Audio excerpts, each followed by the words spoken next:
Avant d'ouvrir notre Bible, je vous invite à prier.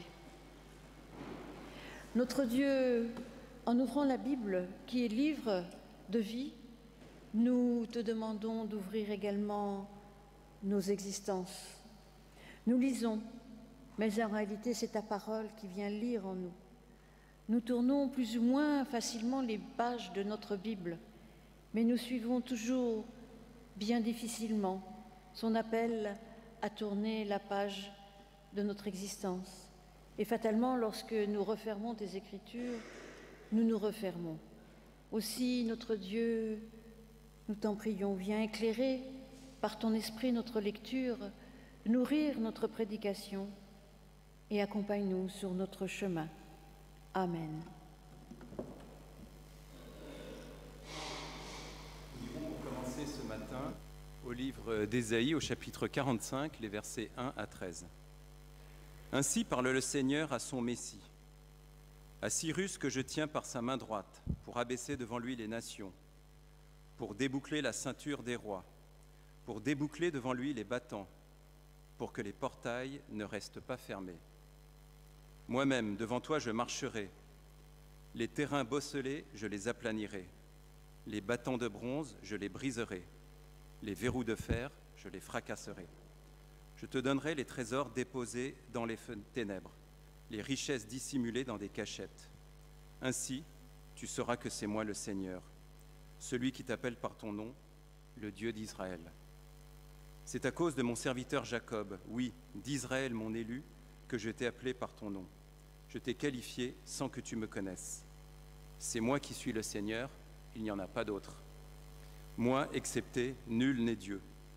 Je t'ai mis le ceinturon sans que tu me connaisses, afin qu'on reconnaisse au levant du soleil, comme à son couchant, qu'en dehors de moi, néant. C'est moi qui suis le Seigneur, il n'y en a pas d'autre. Je forme la lumière et je crée les ténèbres.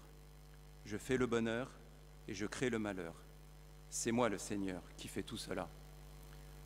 Cieux, de là-haut répandez comme une rosée, et que les nuées fassent ruisseler la justice, que la terre s'ouvre, que s'épanouisse le salut, que la justice germe en même temps. C'est moi le Seigneur qui ai créé cet homme. Malheur à qui, cruchon parmi les cruchons de glaise, chicanerait celui qui l'a formé.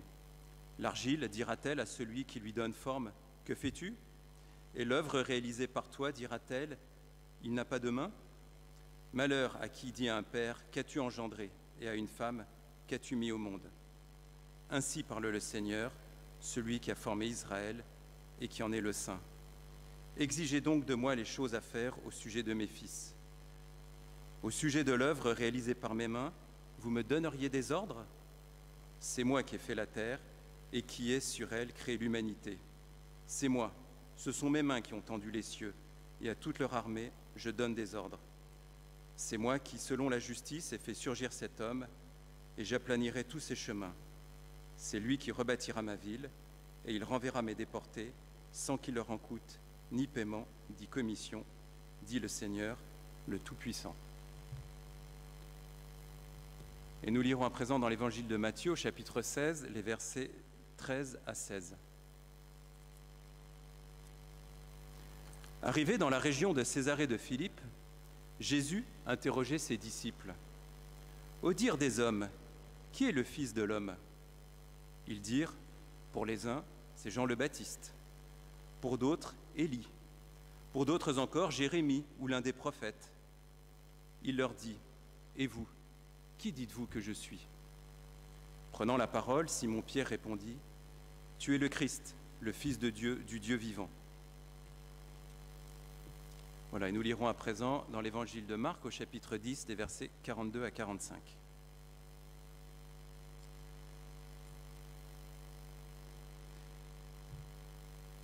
Jésus les appela et leur dit, « Vous le savez, ceux qu'on regarde comme les chefs des nations les tiennent sous leur pouvoir et les grands sous leur domination. Il n'en est pas ainsi parmi vous. Au contraire, si quelqu'un veut être grand parmi vous, qu'il soit votre serviteur. Et si quelqu'un veut être le premier parmi vous, qu'il soit l'esclave de tous. Car le Fils de l'homme est venu non pour être servi, mais pour servir et donner sa vie en rançon pour la multitude.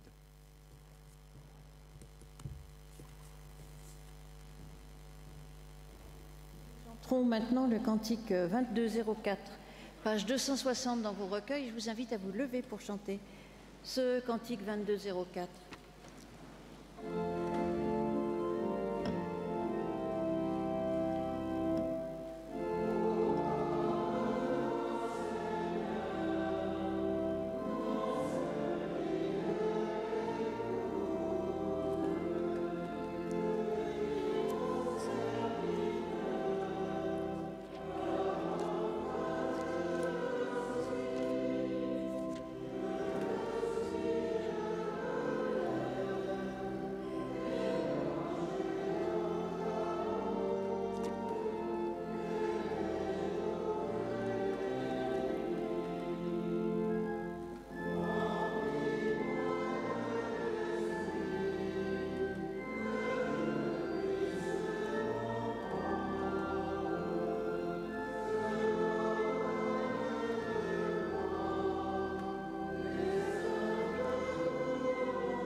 Et vous pouvez vous asseoir.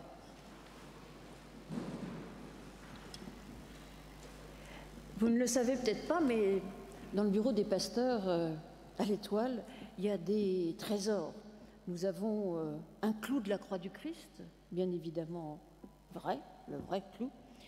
Puis on a d'autres choses, des chandeliers, des choses comme ça. Et puis on a, depuis peu, là aussi c'est l'original, vous me croyez sur parole, cet objet que vous avez en photo d'ailleurs sur votre feuille de culte s'appelle le cylindre de Cyrus. Alors c'est pas très joli, hein, c'est pas très fun, mais pourtant ce cylindre, il est vraiment essentiel pour comprendre, entre autres, le passage du livre d'Ésaïe que vous venez d'entendre en lecture. Donc, qu'est-ce que ce cylindre? À part qu'il est un peu lourd. Bon, il est en terre cuite normalement. Bon, c'est un objet étrange, donc pas très beau, mais qui a une valeur historique et pour nous, les biblistes, tout à fait essentielle.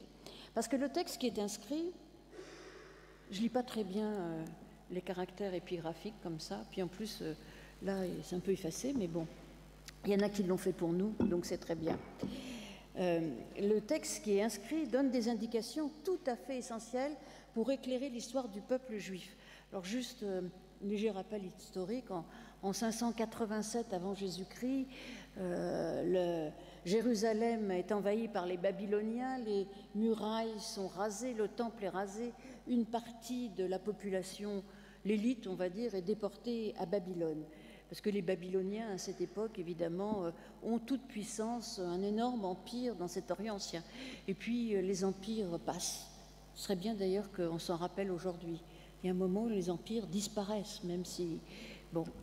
Et puis, donc 70 ans après, ce sont les Perses qui arrivent avec le roi, enfin l'empereur même, Cyrus, qui arrive et qui prend le pouvoir dans tout ce grand empire.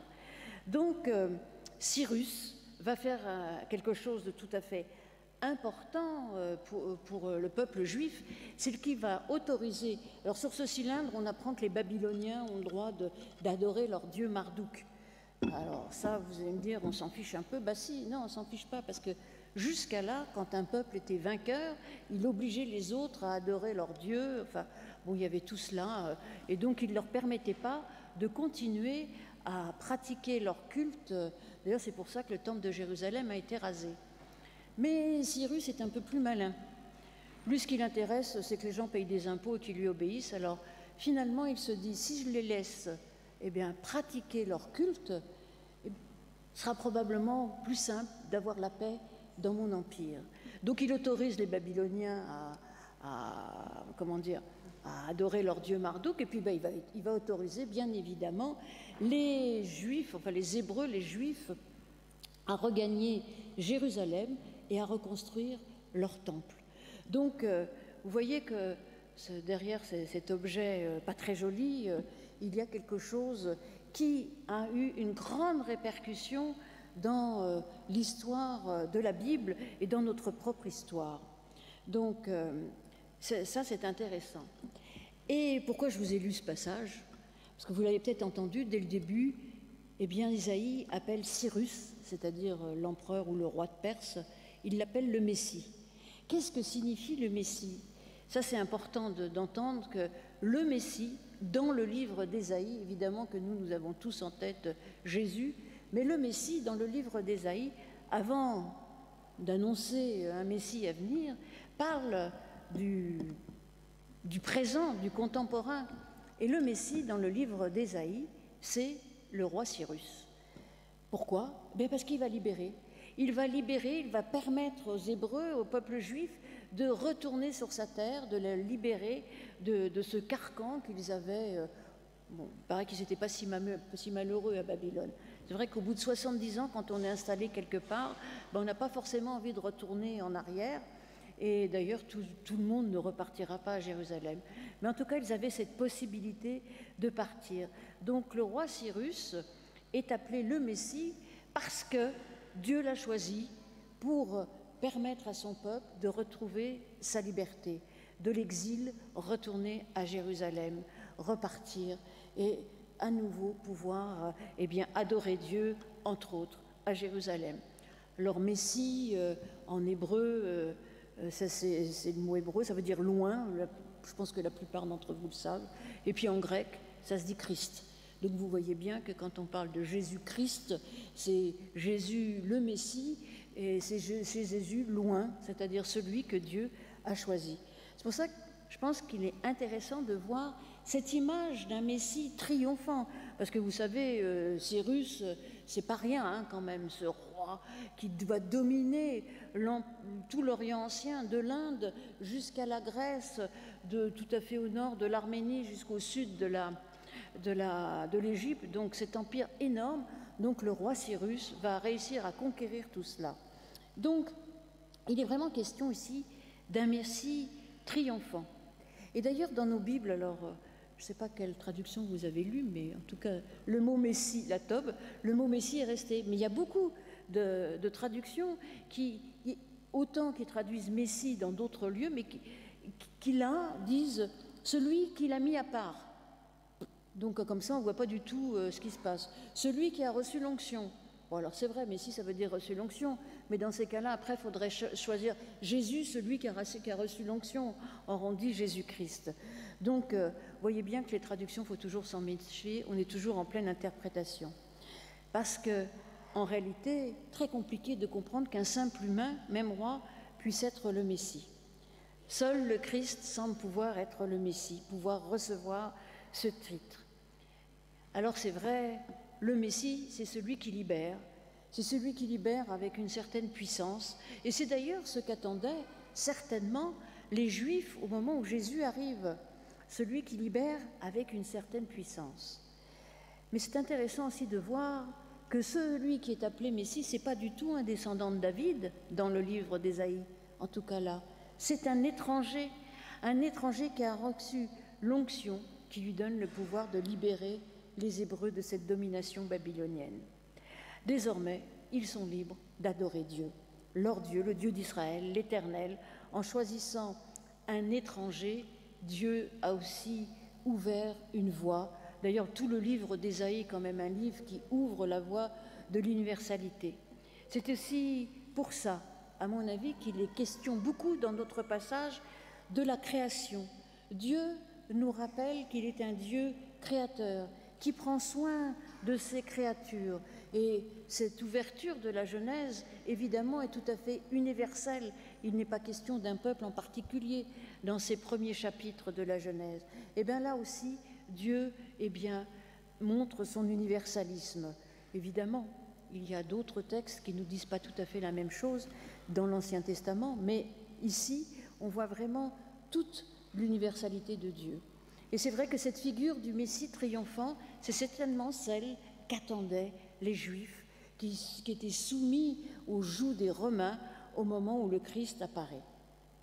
Mais dans le livre d'Ésaïe, je n'allais pas vous lire tout Ésaïe, vous pouvez le faire chez vous, c'est magnifique. Il y a des passages un peu compliqués, mais bon. Il y a une autre figure que le Messie.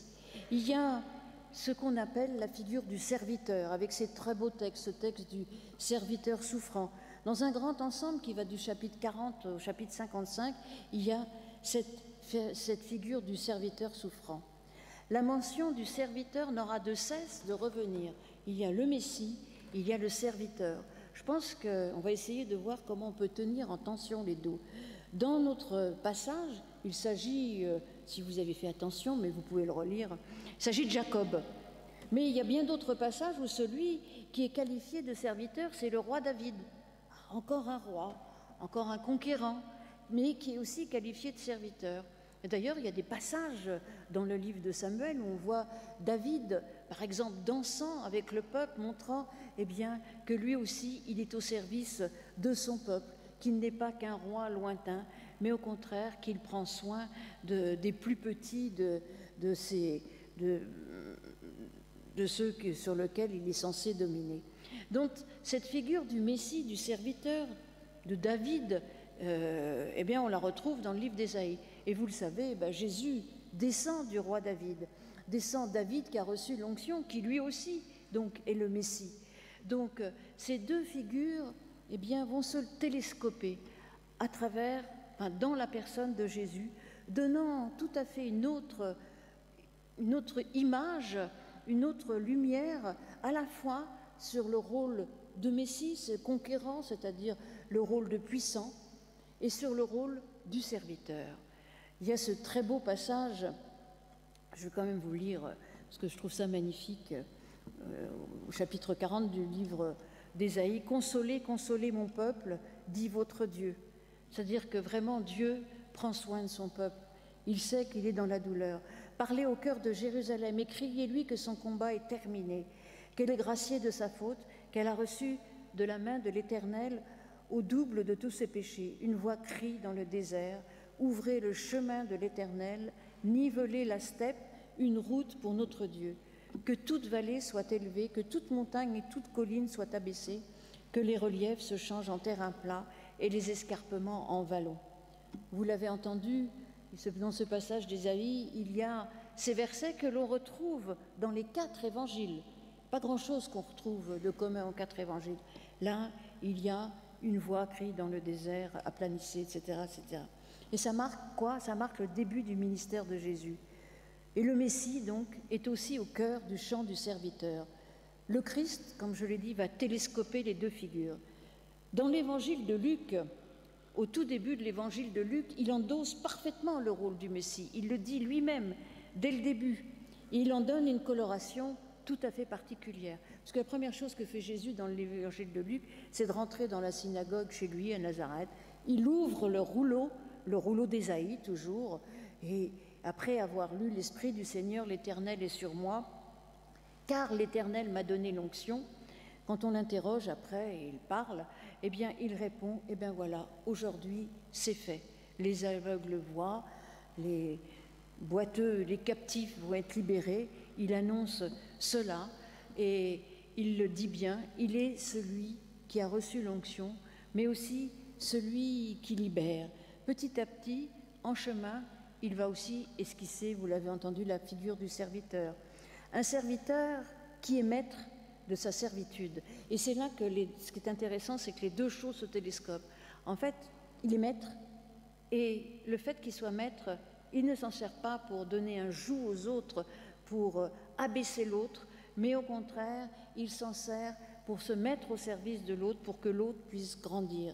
Il garde toute sa grandeur, toute sa dignité, car il est là, car c'est là, dans le service, que se trouve la vraie valeur de la personne. C'est tout à l'heure dans la loi, c'est ce que l'apôtre Paul n'a de cesse de dire. Vous avez été appelés à la liberté, et qu'est-ce qu'on fait de la liberté? C'est paradoxal, il faut qu'on se mette au service des uns des autres. Mais ce n'est pas si paradoxal que ça, parce que ceux qui sont dans le service, ceux qui œuvrent pour les autres, savent combien c'est libérateur pour nous-mêmes. Finalement, cette mise au service est une libération. Et Jésus nous le montre, il reste tout à fait triomphant jusqu'au bout, même si certains trouvent qu'il est misérable, non. Il reste maître de son existence jusqu'au bout. Il se met au service, et ce service va le conduire à la mort, va le conduire à la croix. Mais évidemment, c'est une manière pour lui de montrer combien ce message d'amour, ce message de mise au service, qui semble simple, eh bien, peut parfois être dangereux. Alors oui, il garde quand même toute sa grandeur, toute sa puissance. Il est maître de ce qui se passe. Et je pense que cette figure du Messie triomphant, qui n'est pas le roi Cyrus, et en même temps du serviteur, eh bien, nous permet de réfléchir nous-mêmes dans notre existence lorsque nous sommes en position de domination, de puissance. Et heureusement qu'il y a des gens qui ont des responsabilités et que, dans l'existence, c'est comme ça, il y en a qui commandent, d'autres moins. Mais en tout cas, lorsque nous sommes en situation de responsabilité, que ce soit dans l'Église, que ce soit dans la famille, que ce soit dans l'entreprise, que ce soit dans les associations, peu importe, dans l'entraide même, lorsque nous sommes dans cette position, eh bien, rappelons-nous que ce qui est en premier, c'est la mise au service. Nous savons bien que les pasteurs, on n'est pas les meilleurs, hein, loin de là. Ministre, ça veut dire être au service. De temps en temps, peut-être que nos puissants devraient se rappeler cette mise au service. Et cela nous donne aussi toute la grandeur de cette mise au service. Parce que, comme je l'ai dit, le service, être au service, être esclave presque les uns des autres, ce n'est jamais une servitude. Mais là aussi, j'en suis persuadée, c'est une libération. Ça peut être difficile parfois ça peut nous sembler impossible. Je dirais même que quand ça semble vraiment trop, il faut arrêter, parce qu'on fait payer aux autres souvent. Donc, il faut essayer de retrouver toute la valeur de la mise au service et tout le bonheur que ça apporte. Alors oui, à travers cette figure du Christ, eh bien, nous pouvons trouver celui qui est Messie, celui qui a reçu l'onction et celui qui nous invite à aimer encore et encore. Celui qui nous a aimés jusqu'au bout nous demande à nous aussi de nous mettre par amour au service les uns des autres. Amen.